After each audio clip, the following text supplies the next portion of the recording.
युवा शक्तीच्या सामर्थ्यावर उद्याचा विकसित भारत आणि सर्वांची स्वप्न पूर्ण करणारा, समतेचा, प्रगतीचा, युवांच्या स्वप्नांना बळ देणारा विकसित महाराष्ट्र घडेल असा विश्वास मुख्यमंत्री देवेंद्र फडणवीस यांनी व्यक्त केलाय।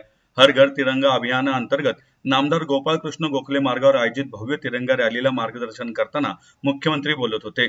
यावेळी उच्च व तंत्र शिक्षण मंत्री चंद्रकांत पाटील, नगरविकास राज्यमंत्री माधुरी मिसाळ, महापौर मंजुषा नागपुरे, उपमहापौर परशुराम वाडेकर, आमदार रवींद्र चव्हाण, उमा खापरे, अमित गोरखे, सिद्धार्थ शिरोळे, राहुल कुल, शंकर जगताप आदी उपस्थित होते।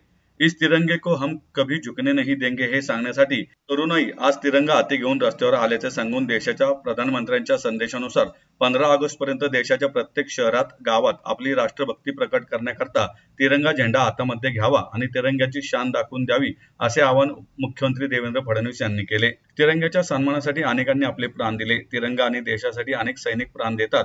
हा तिरंगा हाती घेतल्यावर आपल्यावर देशसेवेची जबाबदारी आहे याचे स्मरण मुख्यमंत्र्यांनी उपस्थितांना करून दिले। ललित चौक येथून रॅलीला प्रारंभ झाला आणि फर्ग्युसन महाविद्यालय मार्गाने पुढे जात छत्रपती संभाजी महाराज चौकात रॅलीचा समारोप झाला। यावेळी दुतर्फा उभे राहून नागरिक विद्यार्थ्यांनी वंदे मातरम, भारत माता की जय आदी घोषणा दिल्या। रॅलीत लोकप्रतिनिधी, नागरिक, महाविद्यालयीन, शालेय विद्यार्थी, विद्यार्थिनी मोठ्या संख्येने उपस्थित होते।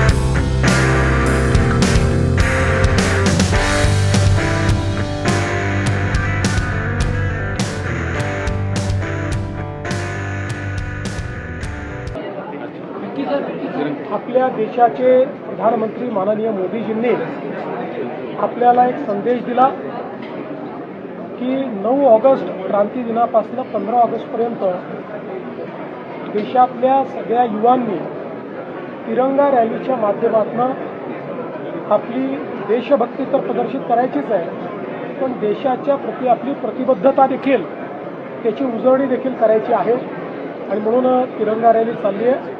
पुण्यामध्ये तिरंगा रॅली अभूतपूर्व अशा प्रकारचं पुण्यातल्या युवांनी त्याला समर्थन दिलेलं आहे आणि एक प्रकारे ज्याला आपण तिरंगा आपला जो ध्वज आहे त्या ध्वजाचा समुद्र हा इथे पाहायला मिळाला आणि विशेषतः तरुणाईचा उत्साह हा अतिशय आनंदित करणारा आहे।